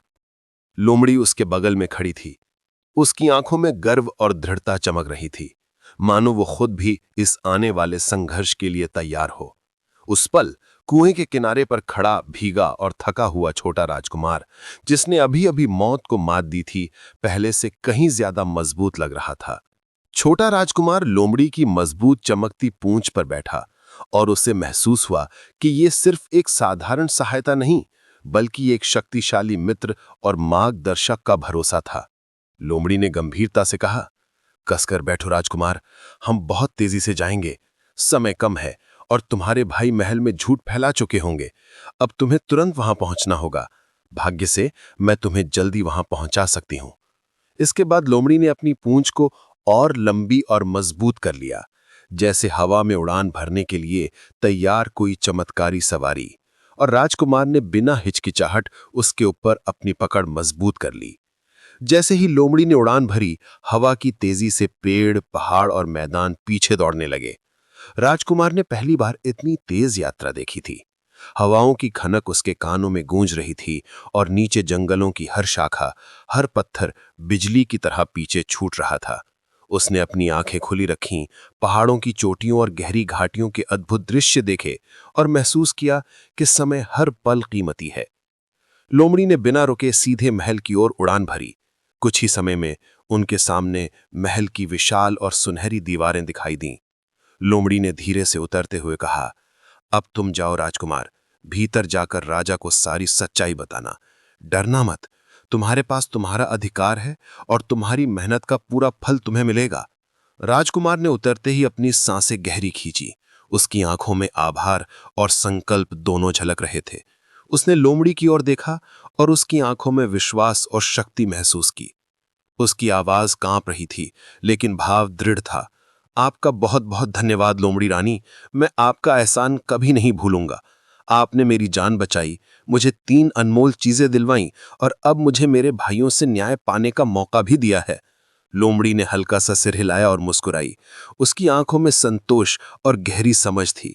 राजकुमार ने महसूस किया कि ये पल सिर्फ लड़ाई या मुकाबले का नहीं, बल्कि सच्चाई और न्याय की विजय का प्रतीक था। उसने घोड़े की तरफ देखा, सोने की चिड़िया का पिंजड़ा कसकर पकड़ा और राजकुमारी को अपने बगल में संभाला। अब उसके भीतर डर नहीं था, केवल हिम्मत, न्याय और दृढ़ता की आग थी। उसके भाई महल में बैठे थे, झूठ फैला रहे थे, लेकिन राजकुमार जानता था कि अब समय उसकी बहादुरी और सच्चाई का है। राजा को सब दिखाने का, अपने अधिकार और मेहनत की विजय का समय है। उसने घोड़े की काठी मजबूत पकड़ी और अपने कदम महल की ओर बढ़ा दिए। छोटा राजकुमार बहुत ही थका हुआ था, लेकिन आंखों में दृढ़ता और दिल में न्याय की आग लिए महल के मुख्य द्वार की ओर बढ़ा। उसकी सांसें अभी भी तेज थीं, उसके कपड़े पानी और संघर्ष की गंध से भरे हुए थे, लेकिन उसके कदम स्थिर थे। जैसे ही उसने दरबार में प्रवेश किया, वहां का दृश्य उसके सामने फैला। राजा और दरबारी हंसी खुशी में व्यस्त थे। महल में उत्सव जैसा माहौल था। लोग बड़े और मंझले राजकुमारों की जय जयकार कर रहे थे, उनके साहस और उपलब्धियों की बातें कर रहे थे। सोने की चिड़िया का पिंजरा चमक रहा था, सोने का घोड़ा अपने राजसी रंग में खड़ा था और सुंदर राजकुमारी कुछ हिचकिचाते हुए उनके साथ खड़ी थी।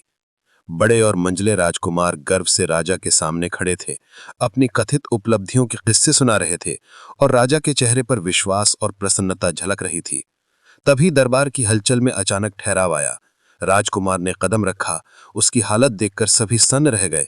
उसका गीला और कचूला रूप, उसकी थकी हुई पर दृढ़ आंखें और उसकी पूरी मौजूदगी ने पूरे दरबार को हिला दिया। राजा की आंखों में आश्चर्य झलक उठा। दरबारी चुप हो गए और सबसे ज्यादा बड़े और मंझले राजकुमारों के चेहरे पर अविश्वास और डर के साथ ईर्ष्या की चमक उभर आई। उन्हें लगा जैसे उनकी सारी नियत, उनका घमंड और उनका झूठ अचानक उजागर होने वाला है। राजकुमार दरबार के बीच में खड़ा था। उसकी सांसें अभी भी तेज थीं, पर उसकी आंखों में न्याय की चमक थी। उसने अपने भाइयों की ओर देखा, जिन्होंने सोचा था कि उन्होंने उसे हमेशा के लिए हरा दिया है। अब ये पल था जब सच सामने आने वाला था। राजकुमार ने धैर्य और गहन संकल्प के साथ कहा, राजा महोदय, ये सब सच नहीं है। ये सोने की चिड़िया, ये सोने का घोड़ा और ये सुंदर राजकुमारी मेरी मेहनत और साहस का फल हैं, ना कि मेरे भाइयों का। उन्हें ये सब प्राप्त नहीं हुआ, बल्कि मैंने अपनी यात्रा और मेहनत से इन्हें पाया है। मेरे भाइयों ने मुझसे धोखा किया है और ये सत्य अब सामने आना चाहिए। दरबार में एक गहरा सन्नाटा छा गया। लोग अपने होश खो बैठे और बड़े और मंझले राजकुमारों के चेहरे पर शर्म, भय और ईर्ष्या की छाया साफ दिखाई दी। राजा की आंखों में विश्वास और विस्मय दोनों थे। ये पल सिर्फ न्याय का नहीं, बल्कि छोटे राजकुमार की बहादुरी, धैर्य और सत्य की विजय का प्रतीक था। छोटे राजकुमार की दृढ़ता और सच्चाई ने पूरे दरबार को हिला दिया था। जैसे ही छोटा राजकुमार मैले कुचैले कपड़ों में दरबार में दाखिल हुआ, राजा, दरबारी और सभी उपस्थित लोग उसे देखकर दंग रह गए। उनकी आंखों में हैरानी और अविश्वास साफ झलक रहा था। उन्हें यकीन नहीं हो रहा था कि ये वही बेटा है जिसे वो जानते थे, और वो इतनी थकी हुई, गीली और संघर्ष भरी हालत में यहाँ कैसे पहुंच गया, जबकि उसके बड़े भाई अभी अभी अपने परोक्ष गाहस और सफलता का दावा करके सबको खुश कर रहे थे। सबसे ज्यादा डर और हैरानी बड़े और मंझले राजकुमारों के चेहरों पर थी। उन्होंने अपने छोटे भाई को कुएं में धकेलकर उसे हमेशा के लिए खत्म समझा था, और अब उसे जिंदा और उनके सामने खड़ा देखकर उनके होश उड़ गए। उनके चेहरे पीले पड़ गए, हाथ कांपने लगे और आंखों में भय और घबराहट झलक रही थी। राजा ने अपनी भौहें तान कर राजकुमार की ओर देखा और धीरे से बोले, राजकुमार, ये तुम हो? ये हालत कैसे हुई? तुम्हारे भाई तो कह रहे थे कि उन्होंने सोने की चिड़िया और सोने का घोड़ा पा लिया है। राजकुमार सीधे राजा के सामने आया। उसका शरीर थका हुआ था, पर उसकी आंखों में साहस और न्याय की चमक थी। उसने सिर झुकाकर सम्मानपूर्वक कहा, पिताजी, मैं आपका छोटा बेटा हूं, और जो कुछ मेरे बड़े भाइयों ने आपको बताया वो सब झूठ है। उसकी बातों ने दरबार में जैसे आग लगा दी। लोग फुसफुसाने लगे और राजा की आंखों में भी सवाल और चिंता चमकने लगी। बड़े और मंझले राजकुमार इस सत्य का सामना करने के लिए बिल्कुल तैयार नहीं थे। छोटा राजकुमार बिना रुके आगे बढ़ा और पूरी कहानी सुनाई। उसने बताया कि कैसे उसने राजा की आज्ञा मानकर सोने की चिड़िया की खोज में निकलकर कठिन यात्रा शुरू की। रास्ते में उसे लोमड़ी मिली जिसने उसकी मदद की, और कैसे उसने लोमड़ी की सलाह ना मानने की वजह से मुसीबत का सामना किया। उसने विस्तार से बताया कि कैसे उसने साहस और धैर्य के साथ सोने का घोड़ा प्राप्त किया, राजकुमारी को सुरक्षित लाया और अंततः अपने भाइयों की चाल और विश्वासघात को हराकर सफलता पाई। उसकी बातें इतनी स्पष्ट, भावपूर्ण और ईमानदार थीं कि दरबार में हर कोई शांत होकर उसे सुन रहा था, और बड़े भाई शर्मिंदगी और भय के मारे कांप रहे थे। जैसे ही छोटा राजकुमार ने अपनी कहानी बताना शुरू किया, पूरे दरबार में गंभीर सन्नाटा छा गया। उसने विस्तार से बताया कि कैसे लोमड़ी ने उसकी बार बार मदद की, उसकी सूझबूझ और साहस को बढ़ाया, और कैसे उसने लोमड़ी की सहायता से सोने की चिड़िया अद्भुत सोने का घोड़ा और सुंदर राजकुमारी को सुरक्षित प्राप्त किया। उसकी आंखों में उस कठिन यात्रा के संघर्ष और थकान की झलक थी, पर आवाज में दृढ़ता और न्याय की चमक थी। फिर उसने अपनी बात को उस भयानक घटना तक पहुंचाया जहां उसका स्वर भारी और गंभीर हो गया। उसने बताया कि रास्ते में जब वो अपने बड़े भाइयों से मिला तो उनके चेहरों पर लालच और ईर्ष्या साफ दिखाई दे रही थी, और कैसे उन्होंने उसकी सफलता को छीनने के लिए एक षड्यंत्र रचा। उसकी आंखों में रोष और दुख था जब उसने कहा, पिताजी, मेरे बड़े भाइयों ने मुझे मार डालने की कोशिश की ताकि वे मुझसे सोने की चिड़िया, सोने का घोड़ा और राजकुमारी छीन सकें और आपके सामने स्वयं को सफल साबित कर सकें। राजकुमार ने आगे बताया कि कैसे उसे कुएं में धकेल दिया गया, पानी की ठंडक और गहराई ने उसे घेर लिया और वो लगभग डूबने ही वाला था। लेकिन उसी समय लोमड़ी ने उसकी मदद की, अपनी चतुराई और शक्ति से उसे कुएं से बाहर खींचा और सुरक्षित महल तक पहुंचाया। उसने जोर देकर कहा, जो चिड़िया, घोड़ा और राजकुमारी आपको मेरे भाइयों ने दिखाए हैं वे वास्तव में मेरे हैं। मैंने उन्हें लोमड़ी की मदद से पाया है। मेरे भाई तो रास्ते में एक सराय में ही फंस गए थे और अपनी असफलता छिपाने की कोशिश कर रहे हैं। राजा इस सारी सच्चाई को सुनकर हक्का बक्का रह गए। उनके लिए विश्वास करना कठिन था कि उनके अपने बेटे इतने क्रूर और धोखेबाज हो सकते हैं। उन्होंने बड़े और मंझले राजकुमारों की ओर देखा, जिनके चेहरे पर अपराध बोध, भय और शर्मिंदगी का मिश्रित भाव झलक रहा था, और वे कुछ बोलने की स्थिति में भी नहीं थे। राजा की आवाज में गुस्सा और कटुता दोनों झलक रही थी जब उन्होंने पूछा, क्या ये सच है? क्या तुमने अपने छोटे भाई के साथ ऐसा किया? क्या तुमने उसे कुएं में धकेल दिया? जैसे ही छोटे राजकुमार ने अपनी सच्चाई पूरी तरह स्पष्ट की, बड़े और मंझले राजकुमारों के पास कोई जवाब ना रहा। उनका हर झूठ उजागर हो चुका था और दरबार में उपस्थित हर शख्स इस विश्वासघात और साहसिक कहानी को सुनकर स्तब्ध था। राजा की आंखों में गुस्से की लाली और चिंता दोनों झलक रही थी। उसने बड़े बेटे और मंझले बेटे के पीले पड़े चेहरों, कांपती उंगलियों और शर्मिंदगी भरे दृष्टि से सारी सच्चाई समझ ली। उसका गुस्सा इस कदर उबल रहा था कि उसकी आवाज हर कोने में गूंज रही थी। तुम दोनों दुष्ट राजकुमारों ने अपने ही भाई को मार डालने की कोशिश की और मेरे सामने झूठ बोला। तुमने मेरी, अपने परिवार की और राज्य की प्रतिष्ठा को धूमिल किया है। दरबार में सब कांप उठे और सन्नाटा छा गया। राजा ने तुरंत न्याय का आदेश दिया और ऊंची, कठोर आवाज में कहा, इन दोनों ईर्ष्यालु और धोखेबाज राजकुमारों को फौरन पकड़ा जाए और फांसी पर चढ़ा दिया जाए। यही उनके किए का उचित फल है। बड़े और मंझले राजकुमारों की आंखों में डर और पछतावा दोनों झलकने लगे। उनकी धड़कन तेज हो गई, हाथ कांपने लगे, लेकिन अब बहुत देर हो चुकी थी।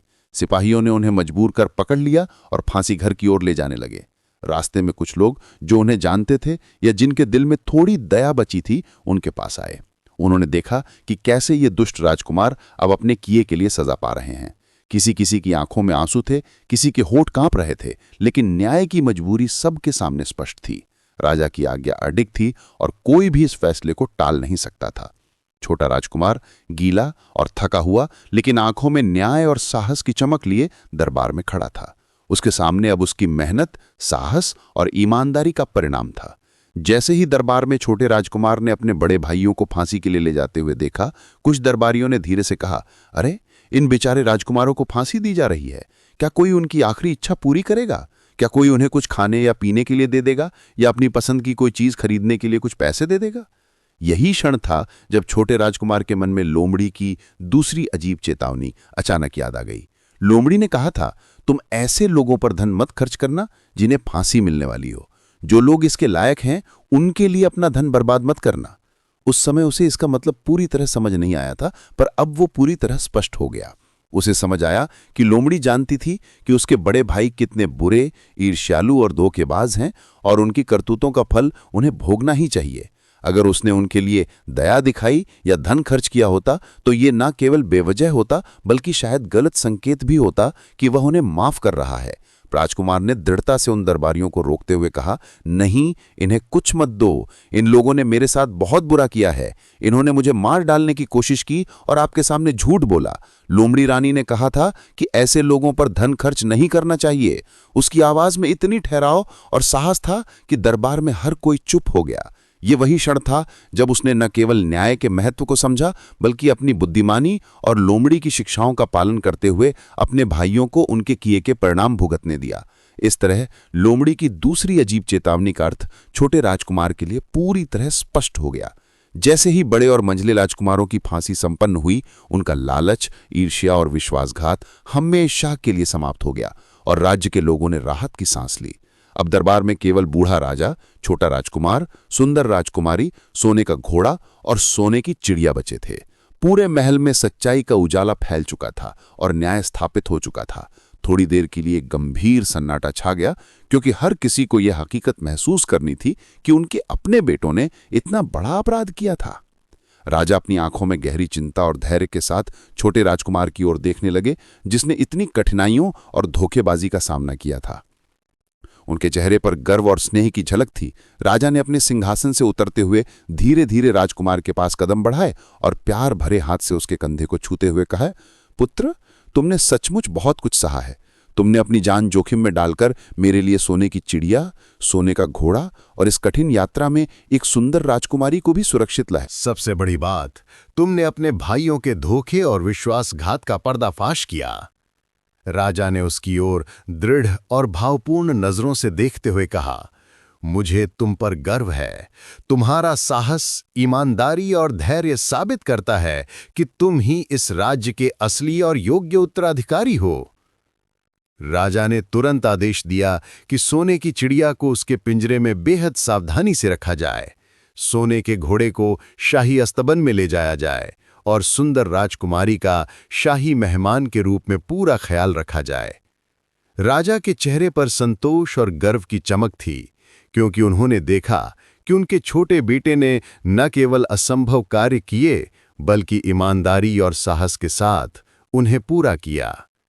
राज्य में तुरंत घोषणा करवाई गई कि उनके छोटे बेटे ने महान कार्य संपन्न किए हैं और अब वही असली उत्तराधिकारी होंगे। इसके साथ ही ये भी ऐलान हुआ कि छोटे राजकुमार का विवाह उसी सुंदर राजकुमारी से धूमधाम से होगा, जिसे उसने अपनी बहादुरी और बुद्धिमत्ता से सुरक्षित महल तक लाया था। कुछ समय बाद राजकुमार सोचने लगा कि ये लोमड़ी वास्तव में कौन थी और उसने उसकी मदद क्यों की। उसका वो दुख और आंखों में झलकता गहरा भाव, जब उसने उसे मारने से मना किया था, उसे परेशान कर रहा था। धीरे धीरे उसे ये एहसास हुआ कि शायद ये कोई साधारण जानवर नहीं थी। राजकुमार को भीतर ही भीतर एक हल्की सी उम्मीद थी कि शायद वो चतुर लोमड़ी फिर से उससे मिलने आए, ताकि वो उससे उन रहस्यमयी चेतावनियों और उसके अनुरोध का सही मतलब पूछ सके और दिल से धन्यवाद दे सके। राज्य में पूरे उत्साह और खुशी के साथ विवाह की तैयारियां चल रही थी। लोग शाही महफिल में धूमधाम से शामिल हो रहे थे और छोटे राजकुमार अपने नए जीवन की ओर अग्रसर था। लेकिन उसके मन में लोमड़ी का सवाल और उसकी पिछली नाजुक, दुखी दृष्टि अभी भी रहस्य बनकर मौजूद थी। छोटे राजकुमार और सुंदर राजकुमारी का विवाह पूरे राज्य में भव्यता के साथ संपन्न हुआ। संगीत और ढोल नगाड़ों की गूंज के बीच हर कोई खुश था। राजकुमार और राजकुमारी एक दूसरे के साथ बहुत और लोमड़ी की मदद से वो सब कुछ प्राप्त हुआ जिसकी उसे तलाश थी। राजा अपने योग्य उत्तराधिकारी और नई बहू से अत्यंत प्रसन्न थे और पूरे राज्य में सुख शांति का माहौल था। विवाह के कुछ समय बाद जब महल की हलचल थमी और सभी अपने अपने कामों में व्यस्त थे, राजकुमार एक दिन महल के बगीचे में अकेले टहल रहा था। तभी उसे पास की झाड़ियों में हलचल महसूस हुई और उसकी नजरें तुरंत वहीं गई। वही लोमड़ी उसी चालाक और शांत मुद्रा में उसके सामने खड़ी थी। राजकुमार की आंखों में खुशी छलक उठी और वह दौड़ते हुए उसके पास गया। उत्साहित और भावुक स्वर में उसने कहा, लोमड़ी रानी, आप वापस आ गईं। मैं आपको धन्यवाद देना चाहता था। आपने मेरी जान बचाई। आपने मुझे वो सब कुछ दिलाया जिसकी मुझे तलाश थी और आपने मेरे भाइयों के धोखे से भी मुझे सुरक्षित रखा। मैं आपका हमेशा आभारी रहूंगा। लोमड़ी ने उसकी बातें ध्यान से सुनी और उसके चेहरे पर पिछली बार जैसा दुख नहीं था। उसकी आंखों में अब संतोष और गर्व की झलक थी। उसने मुस्कुराते हुए कहा, राजकुमार, मैं जानती थी कि तुम खुश रहोगे। तुम्हारी शादी और सफलता देखकर मुझे सच्ची खुशी हुई। मैंने तुम्हें सही रास्ता दिखाया और अंत में तुमने मेरी सलाह मानी। ये सब इसलिए संभव हुआ कि तुमने धैर्य और न्याय का मार्ग चुना। राजकुमार ने गहरी सांस लेते हुए लोमड़ी की ओर देखा और धीरे से कहा, हाँ लोमड़ी रानी, मैंने अपनी गलतियों से बहुत कुछ सीखा है, लेकिन एक बात मेरे मन में बार बार घूम रही है। आपने पिछली बार मुझसे कहा था कि मैं आपको तीर से मार दूं। आपने ऐसा क्यों कहा था? और जब मैंने मना किया तो आप दुखी क्यों हुई थीं? और आपकी असली पहचान क्या है? मुझे लगता है कि आप कोई साधारण लोमड़ी नहीं हैं। ये मैं जानता हूं। लोमड़ी ने लंबी सांस ली और धीरे से कहा, राजकुमार, तुम सही हो। मैं कोई साधारण लोमड़ी नहीं हूं। मैं वास्तव में एक शापित प्राणी हूं और अब समय आ गया है कि मैं तुम्हें अपना असली रहस्य बताऊं। उसने बताया कि कैसे एक दुष्ट जादूगरनी या जादूगर ने उसे शाप देकर लोमड़ी के रूप में बदल दिया था और अब वो अपने असली रूप में तभी वापस आ सकती थी जब शाप तोड़ा जाए। उसकी आंखों में हल्की उदासी थी, लेकिन आवाज में स्थिरता थी। राजकुमार, उस शाप को तोड़ने का एक ही तरीका है। कोई दयालु और ईमानदार व्यक्ति मुझे अपने हाथों से मार दे, तभी मैं अपना असली रूप पा सकूंगी। राजकुमार के भीतर एक तरंग सी दौड़ गई। उसे दुख हुआ और वो बोला, क्या? लेकिन आपने मेरी इतनी मदद की है, मैं आपको कैसे मार सकता हूं? लोमड़ी ने मुस्कुराते हुए कहा, राजकुमार, मैं जानती हूं कि यह मुश्किल है। यही एकमात्र रास्ता है। जब मैंने तुमसे पिछली बार ऐसा करने को कहा था, तुम उस समय तैयार नहीं थे। तुम्हारी दयालुता ने मुझे थोड़ा और समय दिया। अब शाप को तोड़ने के लिए यही जरूरी है। डरो मत, ये मेरे लिए दर्दनाक नहीं होगा। जैसे ही तुम मुझे मारोगे, शाप टूट जाएगा और मैं अपने असली रूप में लौट आऊंगी। उसने धीरे से अपने मन को मजबूत किया, उदासी और संघर्ष के बीच अपनी आंखें लोमड़ी से मिलाईं और कहा, ठीक है लोमड़ी रानी, अगर यही एकमात्र तरीका है तो मैं करूंगा। मैं आपके लिए यह काम करने के लिए तैयार हूं। लोमड़ी ने उसकी ओर आशा और गर्व से देखा। उसके चेहरे पर हल्की मुस्कान आई और वो बोली, धन्यवाद राजकुमार, मैं जानती हूं कि यह तुम्हारे लिए कितना कठिन है। अब समय आ गया है कि शाप टूटे और मैं अपना असली रूप पालूं। छोटे राजकुमार ने लोमड़ी की बात मान ली थी। उसे पता था कि यह उसके लिए कितना कठिन कदम था, लेकिन उसने लोमड़ी के लिए, जिसने उसकी जान बचाई और उसे असंभव कार्य पूरे करने में मदद की, ये करना अपना कर्तव्य समझा। वो अपने कक्ष में गया, अपना धनुष और बाण ले आया और बगीचे की ओर चल पड़ा, जहां लोमड़ी शांत खड़ी उसका इंतजार में थी। राजकुमार ने गहरी सांस ली, तीर साधा और लोमड़ी की ओर देखा। राजकुमार, लोमड़ी ने शांत आवाज में कहा, हिचकिचाओ मत, यही एकमात्र रास्ता है। तुम्हारे हाथों से मरकर ही मैं शाप से मुक्त हो पाऊंगी। ये मेरे लिए मुक्ति होगी। राजकुमार ने आंखें बंद की और जैसे ही तीर छोड़ा, वहां एक अद्भुत घटना घटी। लोमड़ी का शरीर अचानक चमकने लगा। उसकी आकृति बदलने लगी और तेज रोशनी से बगीचा जगमगा उठा। जब रोशनी फीकी पड़ी, वहां कोई लोमड़ी नहीं थी, बल्कि एक दिव्य सुंदरता वाली स्त्री खड़ी थी, जिसके चेहरे पर चमक और कपड़ों में राजसी भव्यता थी। राजकुमार अवाक रह गया। उसने अपनी आंखों से जीवन में कभी इतनी सुंदरता नहीं देखी थी। स्त्री ने मुस्कुराते हुए कहा, धन्यवाद राजकुमार, तुमने मुझे शाप से मुक्त कर दिया।